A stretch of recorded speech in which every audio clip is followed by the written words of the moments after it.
Bonjour à tout le monde. En ces temps un peu particuliers, je vous fais donc cours aujourd'hui de manière virtuelle, c'est-à-dire que je suis bien présente de ce côté de mon ordinateur, mais par contre je ne vous vois pas, ce qui est un peu particulier pour moi. Quoi qu'il en soit, aujourd'hui, nous allons aborder l'évolution de la voix, c'est-à-dire comment cette voix se modifie dans sa production, bien entendu dans ses caractéristiques acoustiques, tout au long de la vie, de la naissance jusqu'au moment du vieillissement. Le cours sera ainsi séparé en trois parties. Une première partie qui étudiera la voix de l'enfant, du moment de la naissance jusqu'à la période qui précède la puberté.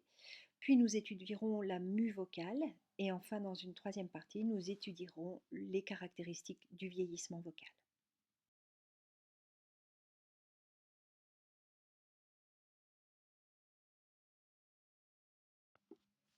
Depuis le début de ce semestre, nous avons abordé beaucoup d'éléments concernant la production de la voix et vous savez déjà énormément de choses concernant l'anatomie et la physiologie des organes phonateurs. Mais vous le savez, du fait des autres matières qu'on vous a enseignées et puis de ce que vous savez naturellement sur la voix, que notre voix ne dépend pas que de l'anatomie et de la physiologie. En effet, la voix dépend de l'audition, du développement du système nerveux, du langage, des émotions, de la personnalité, des modèles, de l'éducation, de la culture, de la profession, de la santé, de l'hygiène vocale, de la société dans laquelle on évolue. Et il y a encore bien d'autres éléments qui vont influer sur la voix qu'on ne peut malheureusement pas aborder au cours des 20 heures allouées à la voix au cours de cette première année d'études d'orthophonie.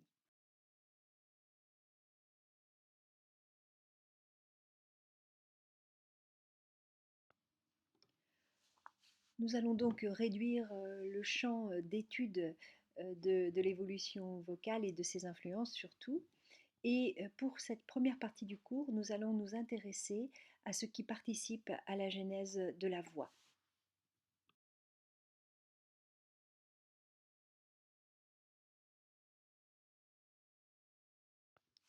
Dans cette partie, nous allons voir comment la morphologie du corps de l'enfant et de ses appareils phonatoires va influer sur la production vocale. Nous verrons aussi qu'on ne construit notre voix qu'à partir des sons que l'on entend, que notre voix dépend du développement global de l'enfant, bien entendu, et de son langage. Nous verrons aussi que la voix est le moyen principal d'expression des émotions et que c'est très tôt que nous apprenons à décoder ces émotions. Nous aurions pu aussi parler des effets de l'éducation et du développement de la personnalité sur la genèse de la voix, étant donné le court temps à notre disposition pour ce chapitre, ces deux éléments seront abordés en troisième année dans un chapitre particulier qui englobe un peu les liens entre la personnalité et le développement vocal.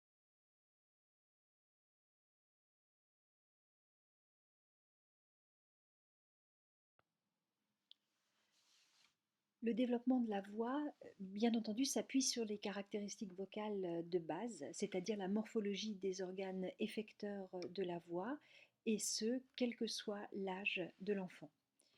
La voix s'appuie aussi dans son développement sur l'aptitude innée à exprimer les émotions fondamentales. Le nourrisson, donc au fur et à mesure de son développement, va utiliser sa voix pour exprimer ses états émotionnels de manière de plus en plus complexe. Par ailleurs, le développement vocal s'appuie sur l'aptitude innée de l'enfant à reproduire les sons qu'il entend. Et c'est par ce mimétisme que la fonction vocale va se mettre progressivement au service de la communication en général, du langage en particulier. La voix évolue dans un contexte global de développement psychomoteur, puisque c'est le corps en entier de l'enfant comme celui de l'adulte qui est à l'origine de la production vocale.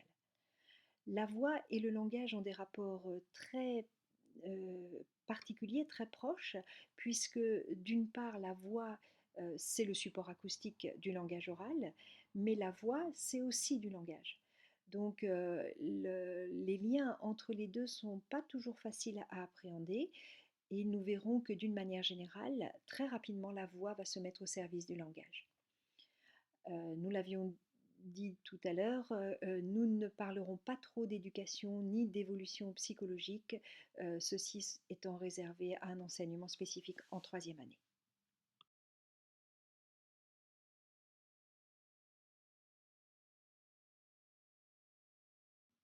Donc pour commencer, nous allons nous intéresser à la morphologie et à l'évolution morphologique des organes effecteurs de la voix.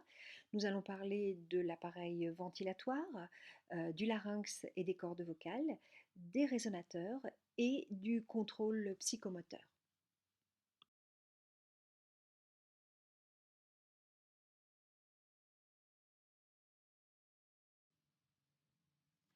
En ce qui concerne l'appareil respiratoire, la cage thoracique n'atteint sa composition de type adulte qu'à partir de l'âge de 7 ans. La cage thoracique de l'enfant de moins de 7 ans n'est donc pas une cage thoracique en miniature par rapport à celle de l'adulte. En effet, la cage thoracique de l'adulte a une forme ellipsoïde avec des côtes et un sternum qui sont ossifiés et qui constituent un système rigide sur lequel les muscles peuvent agir et développer une force importante, notamment au niveau de leurs insertions thoraciques. Avant l'âge de 7 ans, la cage thoracique a une forme circulaire. L'ossification des côtes n'est pas achevée et de ce fait, le système est peu extensible. Lorsqu'on regarde un enfant de moins de 7 ans respirer, sa ventilation est uniquement diaphragmatique. À partir de 8 ans, le nombre maximum d'alvéoles et de bronchioles est atteint. L'appareil bronchopulmonaire, à ce moment, est tout à fait comparable, dans des proportions bien entendu adaptées à l'enfant, à celui d'un adulte.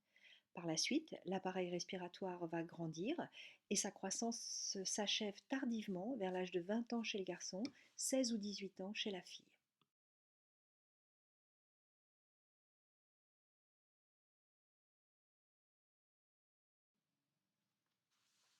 La ventilation est exclusivement diaphragmatique jusqu'à l'âge de 6 mois.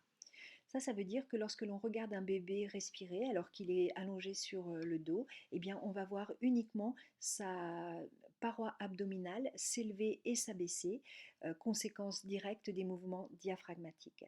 Il n'y a pas de mouvement de la cage thoracique dans la ventilation d'un nourrisson. Et puis progressivement, la ventilation devient mixte au fur et à mesure de l'augmentation de la rigidité de la cage thoracique. Progressivement, au fur et à mesure du développement du nombre d'alvéoles et de bronchioles, également en fonction du développement psychomoteur de l'enfant et de son contrôle musculaire notamment, la fréquence respiratoire va diminuer. Elle est extrêmement rapide à la naissance pour atteindre à peu près 40 cycles par minute à l'âge de 1 an et finalement se stabiliser autour de 16 à 20 cycles par minute chez l'adulte. Progressivement, la capacité vitale et les volumes pulmonaires augmentent de manière parallèle à l'augmentation du nombre d'alvéoles et des bronchioles. C'est vers l'âge de 6 mois que le contrôle volontaire de la respiration se met en place, ce qui correspond, pour certains qui ont eu l'occasion de le vivre, à l'apparition parfois de blocages respiratoires lors de colère, notamment dans ce qu'on appelle les spasmes du sanglot. Parallèlement à l'évolution du langage oral et notamment de l'articulation, la coordination neuromusculaire de la ventilation s'affine de plus en plus pour s'adapter aux productions orales.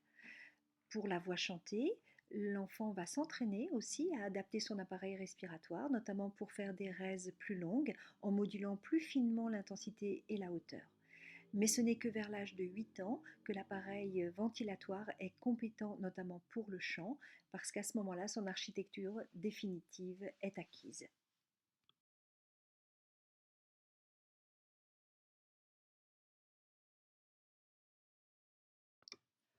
Tout au long de la croissance, le larynx va subir énormément de modifications. Premier type de modification, l'évolution topographique. La position du larynx dans le cou est extrêmement dépendante des modifications du crâne et notamment du massif facial au cours de la croissance. En effet, c'est eux qui vont déterminer la position finale du larynx à l'âge adulte. Et c'est notamment le développement vers le bas du massif facial qui va entraîner avec lui ce qu'on appelle l'appareil hyoïdien. Alors l'appareil hyoïdien, c'est finalement l'ensemble des muscles et des tendons qui se fixent sur l'osioïde étant le centre de toute cette constellation qui se trouve située entre l'orifice supérieur du thorax, l'extrémité supérieure du squelette, c'est-à-dire le massif facial, la base du crâne, mais également la colonne vertébrale cervicale. Et donc progressivement, au cours de la croissance, l'osioïde et le larynx s'abaissent dans le cou. La conséquence euh, primordiale de cet abaissement dans le cou est le fait que le larynx, en s'éloignant de l'extrémité supérieure du squelette, va gagner en mobilité, ce qui va lui permettre de s'abaisser et de s'élever au cours de ses différentes fonctions, et notamment au cours de la phonation.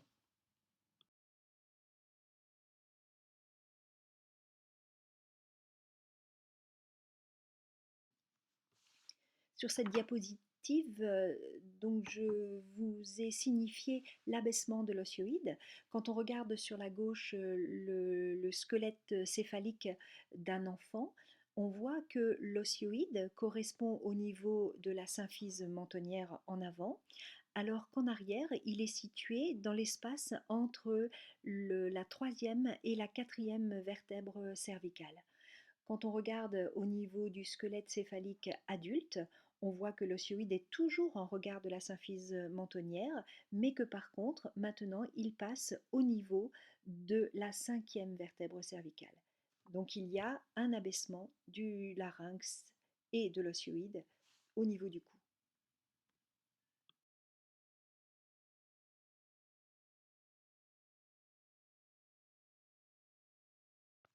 En ce qui concerne l'évolution morphologique du larynx au cours de la croissance, elle est également très importante. En effet, au cours de la croissance, la taille du larynx va augmenter dans toutes ses dimensions. Le larynx va augmenter en hauteur, c'est-à-dire sur le plan vertical, et on va avoir un écartement entre l'osioïde et le cartilage thyroïde, et également un allongement de la hauteur du vestibule laryngé. On va également avoir une augmentation du diamètre antéro-postérieur, c'est-à-dire de la distance entre les aryténoïdes et l'épiglotte, ce qui va correspondre à un allongement progressif des cordes vocales. Au niveau morphologique, on a aussi une modification de la forme. Le larynx est de type conique chez l'enfant, avec une extrémité inférieure rétrécie, alors qu'il est cylindrique chez l'adulte. Et donc, cette différence de forme va avoir essentiellement pour effet de modifier les résonances précoces qui ont lieu au niveau du larynx. Et enfin, il y a une modification au niveau de la structure, c'est-à-dire qu'au cours de la croissance, c'est surtout la portion musculo-membraneuse qui va augmenter ses dimensions par rapport à la portion cartilagineuse des cordes vocales. De ce fait, au fur et à mesure de la croissance, la masse vibrante des cordes vocales augmente, ce qui participe à l'abaissement du fondamental laryngé.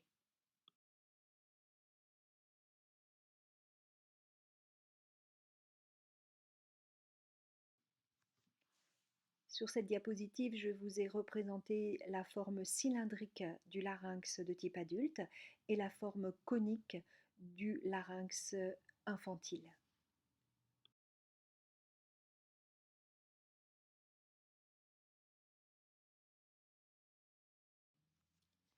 Ici, nous voyons la répartition différente des portions musculo-membraneuses et cartilagineuses en fonction du plan glottique d'un enfant et de celui d'un adulte. Chez l'enfant, sur la diapositive de gauche, la portion musculo-membraneuse, que l'on voit donc en blanc à l'écran, représente la moitié de la taille totale de la corde vocale. Je vous rappelle que la corde vocale s'étend de la commissure antérieure jusqu'à la commissure postérieure. Nous avons donc une répartition moitié-moitié chez l'enfant. Tandis que chez l'adulte, on voit que la partie blanche des cordes vocales, la portion musculo-membraneuse, représente 2 tiers de la taille globale des cordes vocales. Et c'est ce que l'on appelle la répartition 1 tiers, 2 tiers.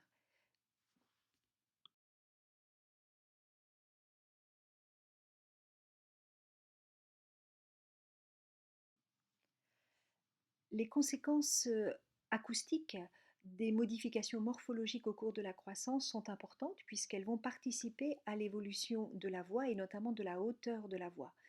D'abord, nous avons une augmentation de la cavité située juste au-dessus des cordes vocales, donc celle située au niveau du vestibule laryngé, mais aussi au niveau du ventricule de Morgani. Et ça, on le sait, ça va jouer sur la résonance, donc l'amplification de certaines harmoniques. Et donc, ça va participer à la modification du timbre de la voix.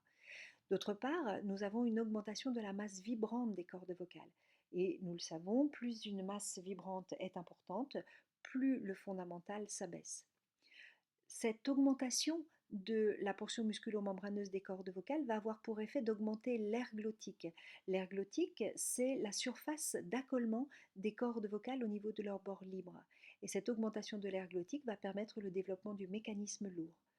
Donc, globalement, au cours de la croissance, les modifications morphologiques ont pour effet, d'une part, de diminuer le fondamental laryngé et d'élargir l'étendue vocale plutôt vers le grave de la voix.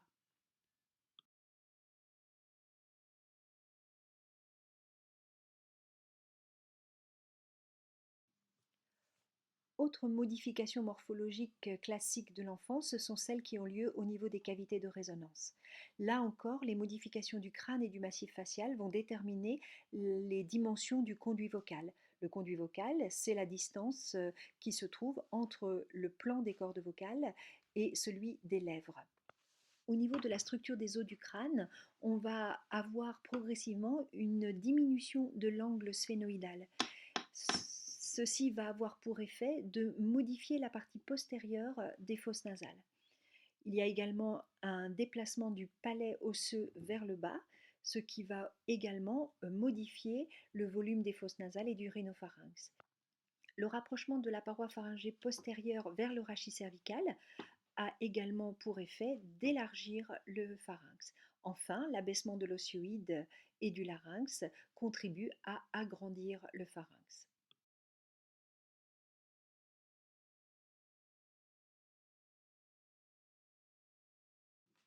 Sur cette diapositive, on voit la fermeture de l'angle sphénoïdien qui a pour conséquence de participer à l'agrandissement du rhinopharynx.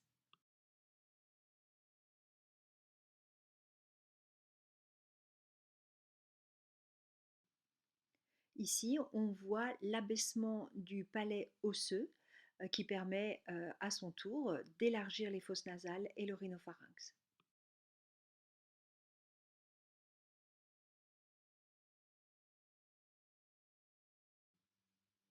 Enfin, ici, on voit représenter le recul de la paroi pharyngée postérieure à l'âge adulte qui vient s'appliquer contre le mur antérieur de la colonne vertébrale cervicale.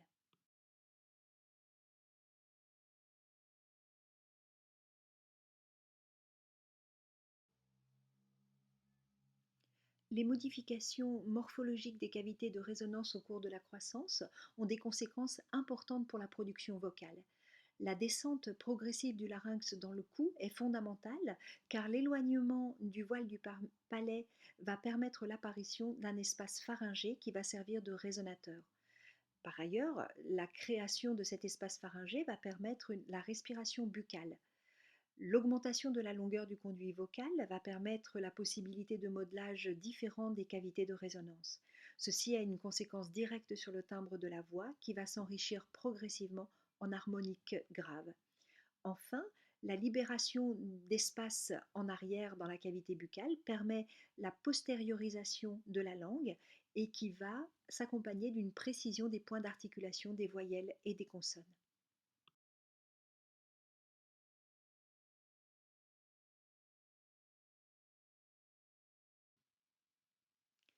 Ces évolutions morphologiques vont se poursuivre tout le long de la croissance. En ce qui concerne la base du crâne, elle est en place à l'âge de 5 ans. Le massif facial va continuer de grandir et beaucoup plus vite que le crâne. Le larynx va progressivement descendre dans le cou, s'accompagnant d'un résonateur pharyngé de plus en plus volumineux. Finalement, le conduit vocal va atteindre les mêmes proportions que celui de l'adulte à l'âge de 9 ans. Bien entendu, il est alors plus petit et donc ne fonctionne pas de la même façon sur le plan acoustique que celui d'un adulte. En ce qui concerne les structures osseuses des résonateurs, la croissance se poursuit en largeur et en hauteur jusqu'à 20 à 21 ans, notamment chez le garçon.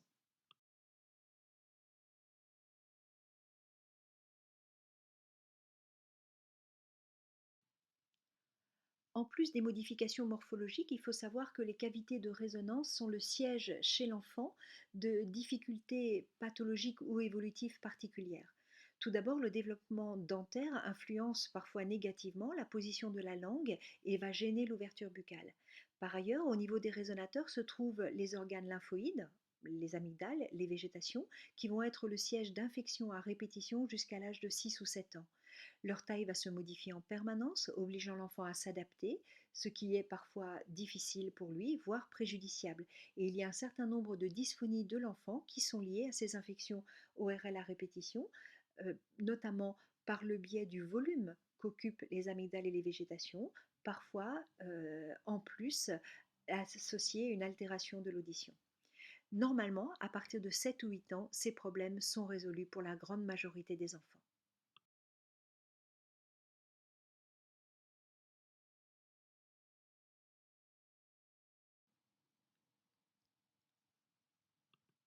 Le système nerveux central et périphérique va, au fur et à mesure de la croissance de l'enfant, subir une maturation qui va permettre à l'enfant de contrôler de plus en plus précisément les boucles sensitivo-motrices et sensorimotrices. Tout ceci va permettre des coordinations de plus en plus fines sur le plan neuromusculaire, notamment au niveau des organes de la phonation où elles sont très complexes. La maturation est lente, très progressive et elle dure jusqu'à l'âge adulte.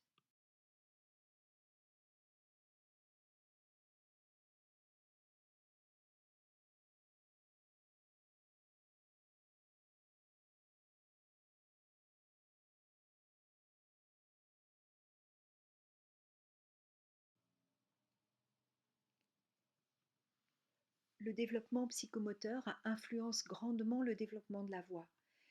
Un développement moteur optimal n'est pas forcément la promesse d'une belle voix. Et on dit classiquement que l'enfant utilise ses organes phonatoires comme le reste de son corps. Ainsi, tout ce qui perturbe ou rend maladroit le mouvement des lèvres, de la langue, du voile du palais, du pharynx, du larynx, de la ventilation, tout peut retentir sur la production de la voix. On note aussi généralement que la maladresse motrice du corps dans son entier va influencer la production de la voix. Et d'une manière générale, tout ce qui perturbe ou rend maladroit le mouvement des lèvres, de la langue, du voile, du pharynx, et notamment ce qui va gêner l'enfant dans la production de son langage, peut s'accompagner de difficultés vocales.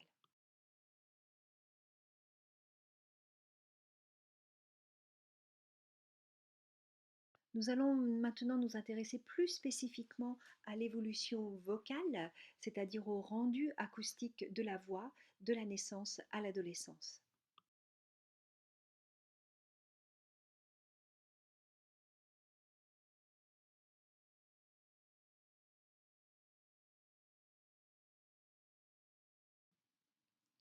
Avant même sa naissance, le fœtus est sensible aux caractéristiques de sa langue maternelle. De nombreuses études l'ont montré. Et lorsque l'on étudie les caractéristiques acoustiques des cris des nouveau-nés, on va voir qu'ils diffèrent non seulement en fonction de la langue parlée par leurs parents, mais qu'ils correspondent précisément à l'intonation de leur langue maternelle. Ainsi, très rapidement, les nouveau-nés vont mémoriser les profils d'intonation de leur langue maternelle et sont capables très rapidement de les reproduire.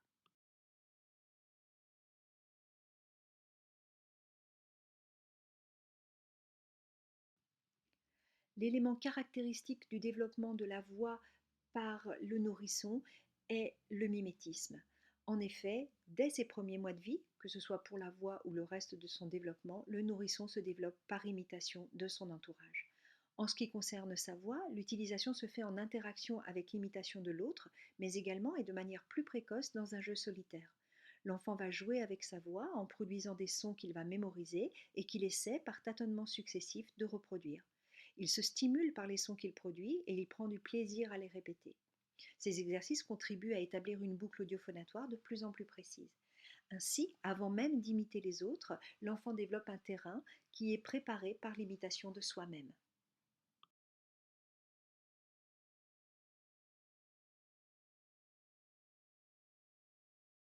Dès sa naissance, l'enfant est capable de percevoir les émotions dans la voix de ceux qui s'occupent de lui. En effet, beaucoup de mères pensent que l'enfant comprend tout ce qu'elles leur disent.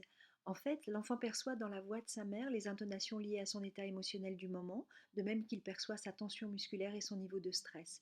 Ainsi, ce que l'enfant comprend de ce que sa mère lui dit passe par en fait la perception des indices acoustiques et physiques liés au contenu émotionnel des échanges verbaux.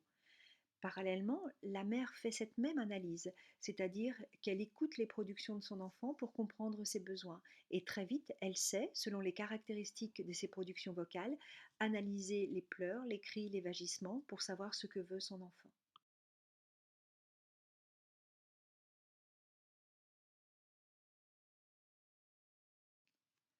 Ainsi, dès la naissance, par sa voix et les intonations, la maman communique à son enfant ses sentiments, ses émotions, ses affects. En retour, le bébé lui communique par son gazouillis, par ses vocalises, ses pleurs, ses cris, ce qu'il ressent et ce qu'il veut exprimer, que ce soit du bonheur, de la quiétude, de la colère, de la rage, de l'angoisse, de la tendresse, de l'amour. Et dans ce dialogue vocal, le nourrisson s'approprie les traits acoustiques de la langue de la mère grâce à des compétences présentes dès la naissance sur le plan acoustique. Et il va les restituer dans ses productions vocales et dans son babillage. En réponse, la mère va imiter avec une grande application les productions sonores de son enfant en adaptant à la fois la hauteur de sa voix, mais également la prosodie et la durée syllabique pour pouvoir s'accorder avec lui. Cette nouvelle langue, particulièrement appréciée des enfants, s'appelle le mamanais, le baby talk ou le motherese.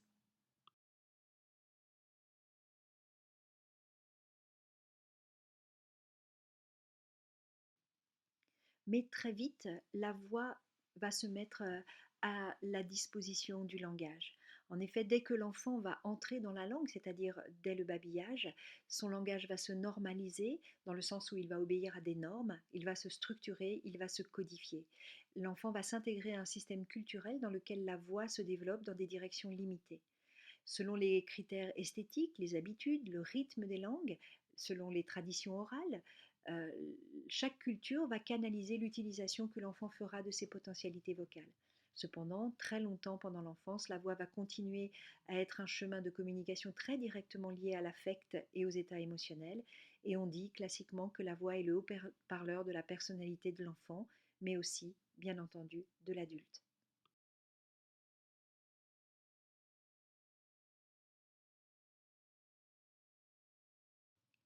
Sur cette diapositive, on voit comment se fait l'évolution de l'étendue vocale de la voix de l'enfant au cours de son développement.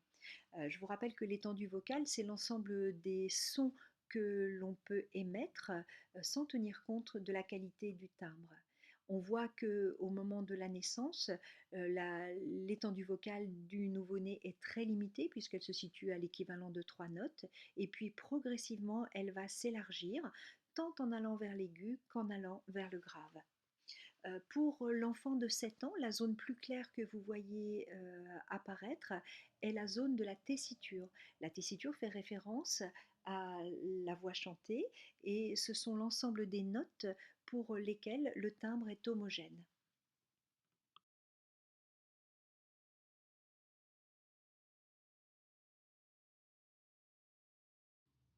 Alors, deuxième partie du cours, que va-t-il se passer sur le plan vocal au moment de la mue?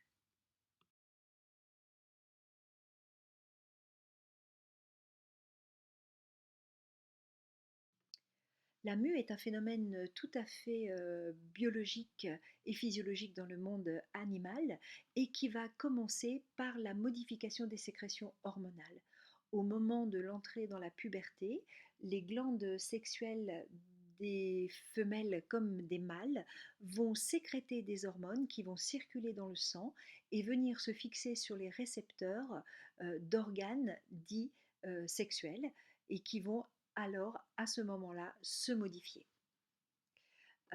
Ces modifications vont être de l'ordre organique, mais également en ce qui concerne l'appareil phonatoire d'ordre physiologique et d'ordre psychologique.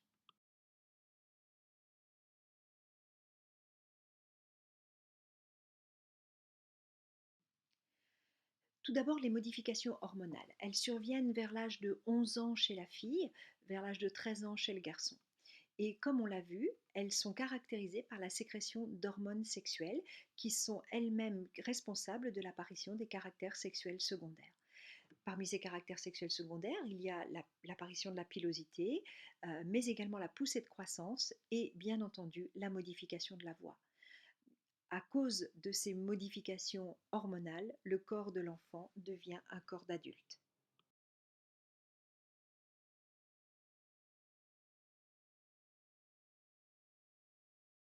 En ce qui concerne la mue organique de l'adolescente, on en parle assez peu parce qu'elle n'entraîne pas de modifications très importantes sur le plan acoustique au niveau de la voix.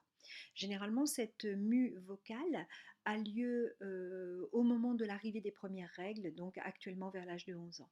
Les cordes vocales vont rapidement augmenter leur taille d'environ 34% pour atteindre, en fonction des femmes, 15 à 23 mm de longueur. L'angle antérieur du cartilage thyroïde reste à 120 degrés, comme c'est le cas chez l'enfant. La fréquence fondamentale va s'abaisser d'une tierce environ. L'étendue vocale va rester stable en largeur, mais avec un décalage de la tessiture vers les tons graves. Le timbre va s'enrichir en harmonie grave. Et globalement, comme on le disait, la mue passe souvent inaperçue car elle est progressive et peu marquée. Cependant, pour certaines jeunes femmes, elle peut être responsable d'une période d'instabilité vocale, notamment en ce qui concerne la voix chantée. Et comme on le verra pour l'adolescent, il y a parfois des difficultés d'acceptation de la modification de la hauteur de voix avec apparition de mues faussées que l'on envisagera en troisième année.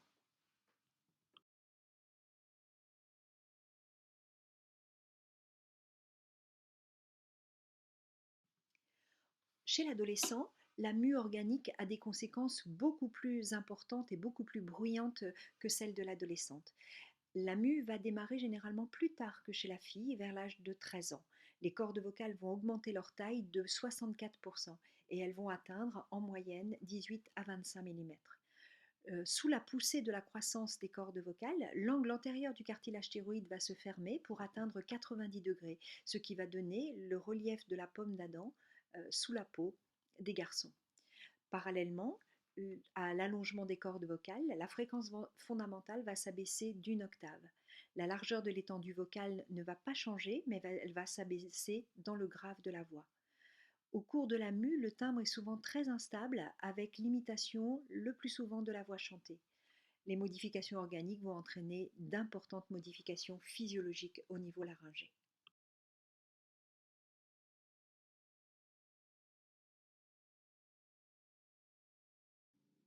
La modification de la taille des cordes vocales est responsable d'un changement du mécanisme vibratoire. Avant la mue, l'enfant utilisait principalement le mécanisme léger.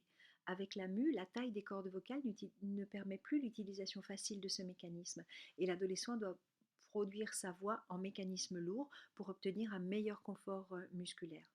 Ainsi, avec la croissance des cordes vocales, le fondamental s'aggrave, mais il s'aggrave également par l'utilisation principale du mécanisme lourd. Ceci aboutit à la production d'une voix avec un timbre sombre qui surprend parfois l'adolescent. Parfois également, la voix n'est pas stable, c'est-à-dire qu'au cours d'une même phrase, l'adolescent va produire sa voix en mécanisme lourd et en mécanisme léger de manière intermittente. C'est ce qu'on appelle les couacs de la mue. Enfin, l'utilisation du mécanisme lourd est facilitée au cours de la croissance de l'adolescent par le développement musculaire et la croissance de la cage thoracique.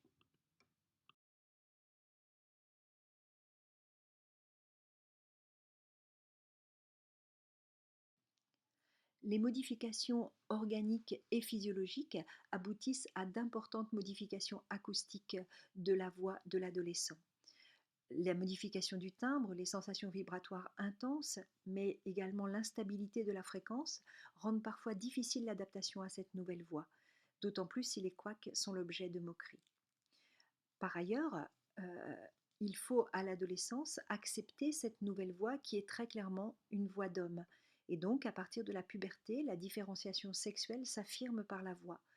L'enfant doit accepter progressivement son statut d'homme et sa famille doit l'accepter aussi. Ainsi, parfois, un défaut de mue peut être la conséquence d'attitudes parentales qui ne favorisent pas l'acceptation psychologique de l'enfant. Enfin, Avoir une voix d'homme, c'est aussi devenir adulte, c'est-à-dire qu'avec la mue apparaît la fin de l'enfance. Arrive l'adolescence avec son cortège de conflits, d'influences nouvelles et parfois d'angoisses. Et puis pour certains enfants, l'arrivée de la mue, c'est un deuil à faire de la voix chantée d'enfant, de la chorale et parfois de la maîtrise.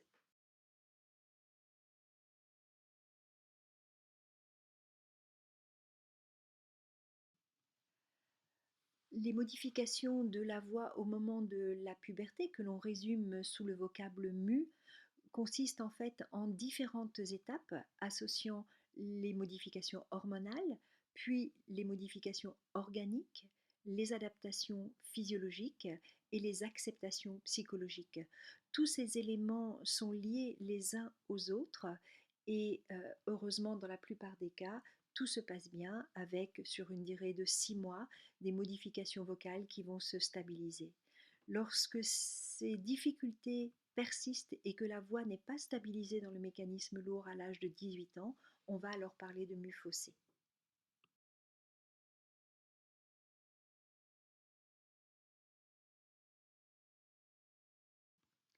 Sur ce graphique, on voit l'évolution du fondamental laryngé chez les enfants de la naissance jusqu'à l'âge de 20 ans. On voit que entre 0 et 8-9 ans, l'évolution est à peu près semblable sur le plan de la hauteur. Alors ça ne veut pas dire que sur le plan du timbre, il n'y a pas de différence, mais les différentes mesures montrent qu'il n'y a pas ou peu de différence en hauteur entre la voix des filles et les voix des garçons jusqu'à l'âge de 8 ou 9 ans. Puis apparaît une différence. Et ce sont d'abord les filles, parce que leur puberté est plus précoce, qui vont présenter une aggravation de la voix. Ainsi, entre 10 et 12 ans, les garçons ont souvent une voix plus aiguë que les filles. Alors ça ne se remarque pas forcément dans la voix parlée, mais par contre dans les chorales, à cet âge-là, ce sont souvent les garçons qui vont chanter dans les voix les plus aiguës, puis jusqu'à ce que le moment de la mue apparaisse chez les garçons, où là, la hauteur va s'abaisser d'une octave pour atteindre progressivement vers l'âge de 20 ans le fondamental des hommes qui va se situer aux alentours de 120 Hz, alors qu'il va se situer autour de 200 Hz chez la jeune femme.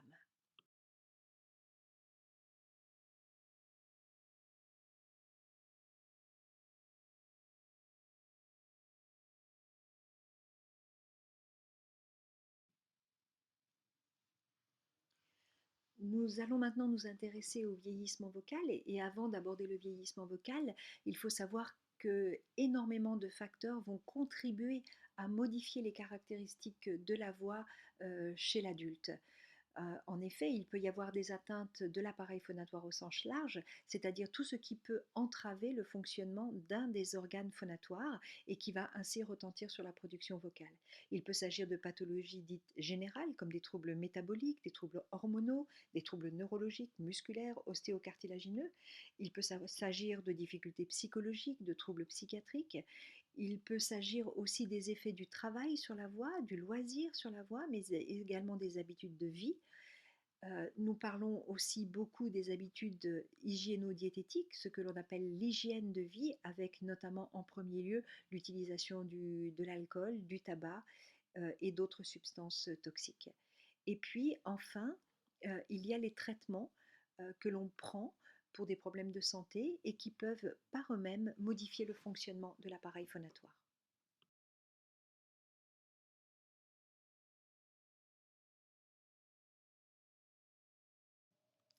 La presbyphonie, comme la presbytie ou la presbyacousie, correspond au vieillissement vocal physiologique. Alors il survient à un âge très variable d'un individu à l'autre. Les modifications vocales sont assez subtiles, mais finalement facilement identifiables à l'oreille, y compris non professionnelle. En effet, lorsque l'on écoute la voix d'une personne, on peut à peu près, certaines études disent à 5 ans près, fixer l'âge du locuteur. Il existe donc une modification des paramètres vocaux que nous sommes capables d'identifier, plus ou moins consciemment, et que nous analysons comme des marqueurs du vieillissement vocal.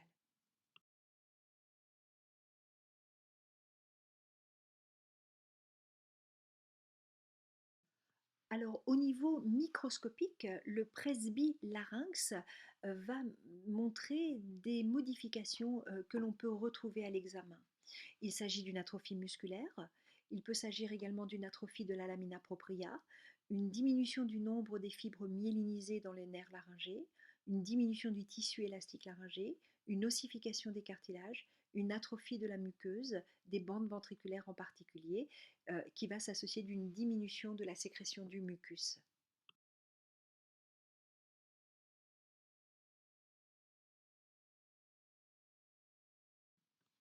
Ces atteintes microscopiques vont avoir des conséquences macroscopiques et la première d'entre elles étant la sécheresse des muqueuses. Il va y avoir également une atrophie du muscle vocal qui va modifier l'aspect de la glotte, lui donnant un aspect ovalaire. On va très souvent trouver une proéminence de l'apophyse vocale des aryténoïdes qui va déformer le bord libre des cordes vocales, donnant un aspect de pseudonodule postérieur. Enfin, on note souvent une diminution de la mobilité des articulations intrinsèques du larynx, notamment avec une réduction du mouvement des aryténoïdes et une réduction de la bascule du cartilage thyroïde.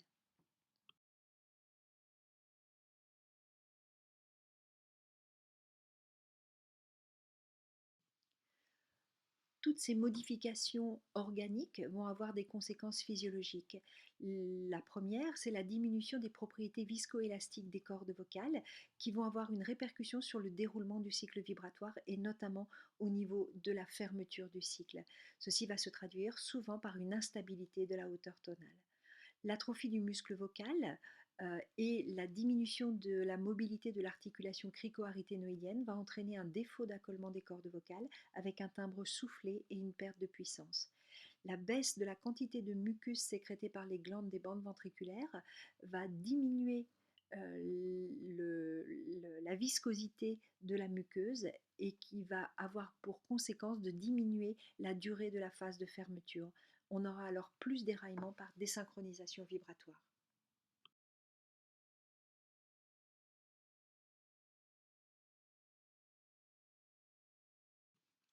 Ces modifications ont lieu parallèlement chez la femme et chez l'homme, mais dans des proportions différentes du fait notamment des modifications des sécrétions hormonales chez l'homme comme chez la femme. Quoi qu'il en soit, globalement, le fondamental va s'élever chez les hommes dans leur grand âge, alors qu'il va s'abaisser chez les femmes. Ce qui fait qu'à la fin de la vie, dans le grand âge, on dit généralement au-delà de 85 voire 90 ans, la voix va perdre sa qualité de marqueur sexuel. Parallèlement, il va y avoir une diminution du temps phonatoire liée à un mauvais rendement vocal.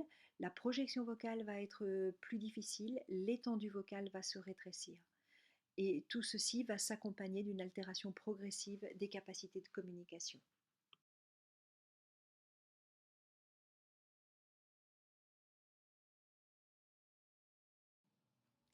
On voit sur ce graphique l'évolution du fondamental laryngé de la naissance jusqu'au grand âge et on voit qu'aux deux extrêmes de la vie, c'est-à-dire pendant les premières années de la vie et pendant les dernières années de la vie, la disparition du marqueur de différenciation sexuelle vocale.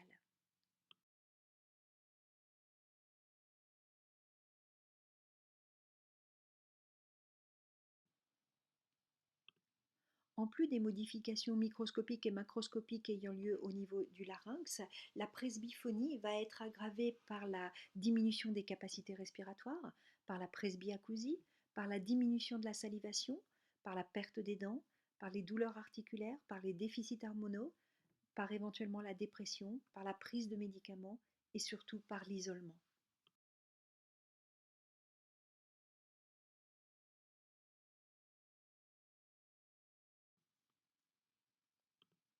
Au contraire, tout ce qui maintient la qualité de l'environnement culturel, social et familial, la pratique d'une activité physique, la pratique du chant et bien sûr la rééducation orthophonique, tous ces éléments vont retarder la presbyphonie.